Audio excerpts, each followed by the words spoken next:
हाय दोस्तों, आज की कहानी है एक माँ के 5 बेटे। माँ के अंतिम समय में साथ कौन दिया। कहानी अगर पसंद आए तो वीडियो को लाइक, सब्सक्राइब, कमेंट जरूर करना। पवन और आभा ऑफिस जाने के लिए तैयार हो ही रहे थे कि आभा का मोबाइल बज उठा। आभा ने नंबर देखा, मीरा है कहते हुए फोन उठाया। कुछ ही पलों बाद ओह अच्छा ठीक है कहते हुए फोन रख दिया। चेहरे पर चिंता झलक रही थी। पवन ने पूछा, कहीं छुट्टी तो नहीं कर रही है? 3 दिन नहीं आएगी, उनके घर पर मेहमान आए हैं। दोनों के तेजी से चलते हाथ ढीले पड़ गए थे। पवन ने कहा, अब क्या करें, मैंने पिछले हफ्ते 2 छुट्टियां ले ली थी जब यह नई आई थी, और आज तो जरूरी मीटिंग भी है। ठीक है, आज और कल मैं घर पर रह लेता हूँ, परसों तुम छुट्टी ले लेना, कहकर पवन फिर घर के कपड़े पहनने लगे। उनकी 10वीं की कक्षा में पढ़ रही बेटी मनाली और 4थी कक्षा में पढ़ रहा बेटा आर्या स्कूल के लिए तैयार हो चुके थे। नीचे से बस ने हॉर्न दिया तो दोनों उतर कर चले गए। आभा भी चली गई। पवन ने अंदर जाकर अपनी माँ नारायणी को देखा। वह आंख बंद करके लेटी हुई थी। पवन की आहट से भी उनकी आंख नहीं खुली। पवन ने माँ के माथे पर हाथ रख कर देखा, बुखार तो नहीं है। माँ ने आंखें खोली, पवन को देखा। अस्फुर्ती स्वर में क्या कहा, पवन को समझ नहीं आया। पवन ने माँ को चादर ओढ़ाई, किचन में जाकर उनके लिए चाय बनाई, साथ में एक टोस्ट लेकर माँ के पास आए। उन्हें सहारा देकर बिठाया, अपने हाथ से टोस्ट खिलाया, चाय भी चम्मच से धीरे धीरे पिलाई। 90 वर्ष की नारायणी साल भर से सुध बुध खो बैठी थी। वह अब कभी कभी किसी को पहचानती थी, अक्सर उन्हें कुछ पता नहीं चलता था। मीरा को उन्हीं की देखरेख के लिए रखा गया था। मीरा के छुट्टी पर जाने से बहुत बड़ी समस्या खड़ी हो जाती थी। इतने में साफ सफाई और खाने का काम करने वाली मंजू बाई आई तो पवन ने कहा, मंजू देख लेना, माँ के कपड़े बदलने हो तो बदल देना। माँ का बिस्तर गीला था। मंजू ने ही उन्हें सहारा देकर खड़ा किया। बिस्तर पवन ने बदल दिया। माँ के कपड़े बदल दो मंजू, कहकर पवन कमरे से बाहर गए तो मंजू ने नारायणी को साफ धुले कपड़े पहनाए और माँ को फिर लिटा दिया। नारायणी के 5 बेटे थे। सबसे बड़ा बेटा नासिक के पास एक गांव में रहता था। बाकी चारों बेटे मुंबई में ही रहते थे। पवन घर में सबसे छोटे थे। नारायणी ने हमेशा पवन के ही साथ रहना पसंद किया था।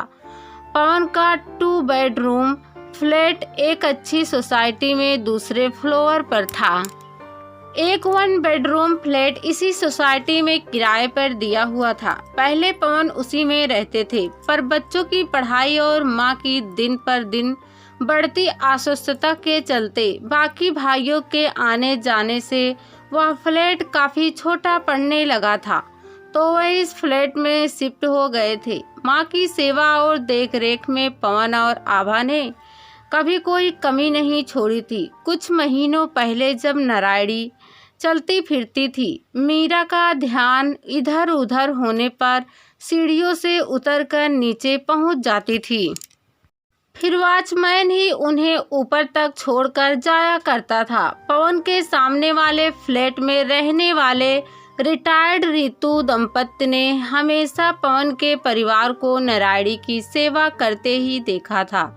उनके दोनों बेटे विदेश में कार्यरत थे। आमने सामने दोनों परिवारों में मधुर संबंध थे, पर जब से नारायणी बिस्तर तक सीमित हो गई थी, सबकी जिम्मेदारी और बढ़ गई थी। बच्चे स्कूल से वापस आए तो पवन ने हमेशा की तरह पहले माँ को बिठाकर अपने हाथ से खिलाया। उसके ऑफिस में रहने पर मीरा ही उनका हर काम करती थी। फिर बच्चों के साथ बैठकर खुद लंच किया। माँ की हालत देखकर पवन की आंखें अक्सर भर आती थी। उसे एहसास था कि उसके पैदा होने के 1 साल बाद ही उसके पिता की मृत्यु हो गई थी। पिता गांव के साधारण किसान थे। 5 बेटे को नारायणी ने कई छोटे छोटे काम करके पढ़ाया लिखाया था। अपने बच्चों को सफल जीवन देने में जो मेहनत नारायणी ने की थी, उसके कई प्रत्यक्षदर्शी रिश्तेदार थे, जिनके मुंह से नारायणी के त्याग की बातें सुनकर पवन का दिल भर आता था। यह भी सच था कि जितनी जिम्मेदारी और देखरेख माँ की पवन करते थे, उतनी कोई और बेटा नहीं कर पाया था। शायद इसलिए नारायणी हमेशा पवन के साथ ही रहना पसंद करती थी। नारायणी को एक पल के लिए भी अकेला नहीं छोड़ा जाता था। यहाँ तक कि घूमने फिरने का प्रोग्राम भी इस तरह बनाया जाता था कि कोई ना कोई घर पर उनके पास रहे। मनाली की इस साल 10वीं बोर्ड की परीक्षा थी, तो वह अपनी पढ़ाई में व्यस्त थी। शाम को पवन के बड़े भाई का फोन आया कि वे होली पर माँ को देखने सपरिवार आ रहे हैं। मनाली के मुंह से तो सुनते ही निकला, पापा, उस दौरान बोर्ड की परीक्षा शुरू होगी, मैं सब लोगों के बीच कैसे पढ़ूंगी? ओह, देखते हैं। पवन इतना ही कह पाए। सब कुछ ठीक ठाक चल रहा था, पर आजकल माँ को देखने के नाम पर जो भीड़ अक्सर जुड़ती रहती थी, उससे पवन और आभा को काफी असुविधा हो रही थी। हर भाई के 2 या 3 बच्चे तो थे ही। सब आते तो उनकी आवाभगत में पवन या आभा को ऑफिस से छुट्टी करनी ही पड़ती थी। ऊपर से बच्चों की पढ़ाई में व्यवधान पड़ता। माँ को देखने आने का नाम ही होता। उनके पास बैठकर उनकी सेवा करने की इच्छा किसी की भी नहीं होती। सब घूमते फिरते अच्छे अच्छे खाने की फरमाइश करते। भाभियाँ तो माँ के गीले कपड़े बदलने के नाम से ही कोई बहाना कर वहाँ से हट जाती। आभा ही मीरा के साथ मिलकर माँ की सेवा में लगी रहती। अब पवन थोड़ा चिंतित हुआ। दिन भर सोचते रहते कि क्या करें, माँ की तरफ से भी लापरवाही ना हो, बच्चों की पढ़ाई में भी व्यवधान ना हो। पवन और आभा दोनों ही मल्टीनेशनल कंपनी में अच्छे पदों पर थे। आर्थिक स्थिति अच्छी ही थी। शायद इसलिए भी दिन भर कई तरह की बातें सोचते सोचते आखिर एक रास्ता पवन को सूझ ही गया। रात को आभा लौटी तो पवन भाई के सपरिवार आने का और मनाली की परीक्षाओं का एक ही समय होने के बारे में बताते हुए कहने लगे, आभा, दिन भर सोचने के बाद एक बात सूझी है। मैं दूसरा फ्लैट खाली करवा लेता हूँ। माँ को वहाँ शिफ्ट कर देते हैं। माँ के लिए किसी अति विश्वसनीय व्यक्ति का उनके साथ रहने का प्रबंध कर देते हैं। यह क्या कह रहे हो पवन? माँ अकेली रहेंगी? अकेली कहाँ, हम वहाँ आते जाते ही रहेंगे। पूरी नज़र रखेंगी वहाँ हमारी।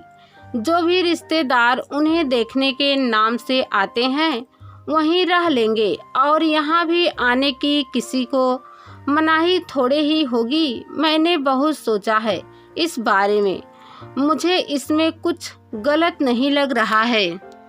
थोड़े खर्चे बढ़ जाएंगे, 2 घरों का प्रबंध देखना पड़ेगा, किराया भी नहीं आएगा, लेकिन हम माँ की देख रेख में कोई कमी नहीं करेंगे। बच्चों की पढ़ाई भी डिस्टर्ब नहीं होने देंगे। पवन, यह ठीक नहीं रहेगा।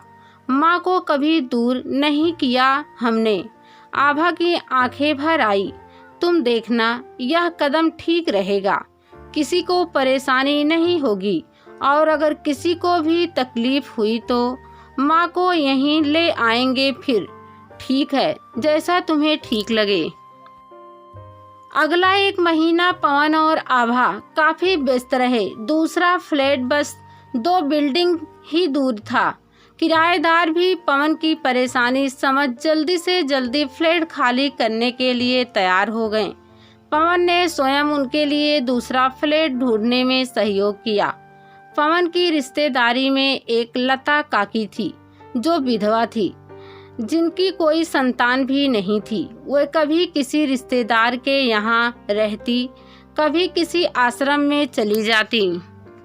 पवन ने उनकी खोजबीन की तो पता चला वह पुणे में किसी रिश्तेदार के घर में हैं। पवन खुद कार लेकर उन्हें लेने गए। नारायणी जब स्वस्थ थी वह तब कई बार उनके पास मिलने आती थी। पवन को देखकर लता काफी खुश हुई और जब पवन ने कहा, बस मैं आप पर ही माँ की देखभाल का भरोसा कर सकता हूँ काकी, आप उनके साथ रहना। घर के कामों के लिए मैं एक फुल टाइम मेड का प्रबंध कर दूंगा। लता खुशी खुशी पवन के साथ आ गई। दूसरा फ्लैट खाली हो गया। एक फुल टाइम मेड राधा का प्रबंध भी हो गया था। एक रविवार को माँ को दूसरे फ्लैट में ले जाया जा रहा था। पवन और आभा ने उनके हाथ पकड़े हुए थे। वह बिल्कुल अनजान सी साथ चल रही थी। सामने वाले फ्लैट के मिस्टर ऋतु पूरी स्थिति जानते ही थे। वह कह रहे थे, पवन जी आपने सोचा तो सही है, पर आपकी भाग दौड़ और खर्चे बढ़ने वाले हैं। हाँ देखते हैं, आगे समझ आ ही जाएगा यह सही है या नहीं। आभा ने वहाँ किचन पूरी तरह से सेट कर ही दिया था। लता काकी को सब निर्देश दे दिए गए थे। पवन ने उन्हें यह भी संकेत दे दिया था कि वह उन्हें हर महीने कुछ धनराशि भी जरूर देंगे। वह खुश थी। उन्हें अब एक ठिकाना मिल गया था। सोसाइटी में पहले तो जिसने सुना हैरान रह गया। कई तरह की बातें हुई। किसी ने कहा यह तो ठीक नहीं है, बूढ़ी माँ को अकेले घर में डाल दिया, पर समर्थन में भी लोग थे। उनका कहना था ठीक तो है, माँ जी को देखने इतना आना जाना होता है, लोगों की भीड़ रहती है, यह अच्छा विचार है। पवन और बाकी तीनों भी माँ के आसपास ही रहते। जिसको समय मिलता वहीं पहुँच जाता। माँ अब किसी को पहचानती तो थी नहीं, पर फिर भी सब ज़्यादा से ज़्यादा समय वहीं बिताते। वहाँ की हर ज़रूरत पर उनका ध्यान रहता। मिस्टर ऋतु ने अक्सर देखा था, पवन सुबह ऑफिस जाने से पहले और आने के बाद सीधे वहीं जाते हैं और छुट्टी वाले दिन तो अक्सर सामने वहीं रहते। मतलब सब नारायणी के पास ही होते। 3 महीने बीत गए। होली पर भाई सह परिवार आए। पहले तो उन्हें यह प्रबंध अखरा, पर कुछ कह नहीं पाए। आखिर पवन ही थे जो सालों से माँ की सेवा कर रहे थे। मनाली की परीक्षाएं भी बिना किसी असुविधा के संपन्न हो गई थी। माँ की हालत खराब थी। उन्होंने खाना पीना छोड़ दिया था। डॉक्टर को बुलाकर दिखाया गया तो उन्होंने भी संकेत दे दिया कि अंतिम समय ही है, कभी भी कुछ हो सकता है। बड़ी मुश्किल से उनके मुंह में पानी की कुछ बूंदें या जूस डाला जाता। लता काकी को इन महीनों में एक परिवार मिल गया था। माँ को कुछ होने की आशंका से लता काकी हर पल उदास रहती और एक रात नारायणी की सांसें उखड़ने लगी तो लता काकी ने फौरन पवन को इंटरकॉम किया। पवन सा परिवार भागे। माँ ने हमेशा के लिए आंखें मूंद ली। सब बिलख उठे। पवन बच्चे की तरह रो रहे थे। आभा ने सब भाइयों को फोन कर दिया। सुबह तक मुंबई में ही रहने वाले भाई पहुंच गए। बाकी रिश्तेदारों का आना बाकी था। सोसाइटी में सुबह खबर फैलते ही लोग इकट्ठा होते गए। भीड़ में लोग हर तरह की बातें कर रहे थे। कोई पवन की सेवा के प्रबंध की तारीफ कर रहा था। वहीं सोसाइटी के ही दिनेश जी और उनकी पत्नी सुधा बातें बना रहे थे। अंतिम दिनों में अलग कर दिया, अच्छा नहीं किया। माता पिता बच्चों के लिए कितना करते हैं और बच्चे वहीं खड़े। मिस्टर ऋतु से रहा नहीं गया। उन्होंने कहा, भाई साहब, पवन जी ने अपनी माँ की बहुत ही सेवा की है, मैंने अपनी आंखों से देखा है। हाँ, पर अंतिम समय में दूर कहाँ, हर समय तो ये सब उनके आसपास ही रहते थे। उनकी हर जरूरत के समय वह कभी अकेली नहीं रही। आर्थिक हानि लाभ की चिंता किए बिना पवन जी ने सबकी सुविधा का ध्यान रखते हुए जो कदम उठाया था उसमें कुछ भी बुरा नहीं है। आपके बेटे बहू भी तो अपने बेटे को डे केयर में छोड़कर ऑफिस जाते हैं ना, तो इसका मतलब यह तो नहीं है ना कि वह अपने बेटे से प्यार नहीं करते। आजकल की व्यस्तता, बच्चों की पढ़ाई सब ध्यान में रखते हुए कुछ नए रास्ते सोचने पड़ते हैं। इसमें बुरा क्या है? बातें बनाना आसान है, जिस पर बीतती है वही जानता है। पवन जी और उनका परिवार सिर्फ प्रशंसा का पात्र है। एक उदाहरण है, वहां उपस्थित बाकी लोग मिस्टर ऋतु की बातें से सहमत थे। दिनेश जी और उनकी पत्नी ने भी अपने कहे पर शर्मिंदा होते हुए उनकी बातें के समर्थन में सिर हिला दिया था।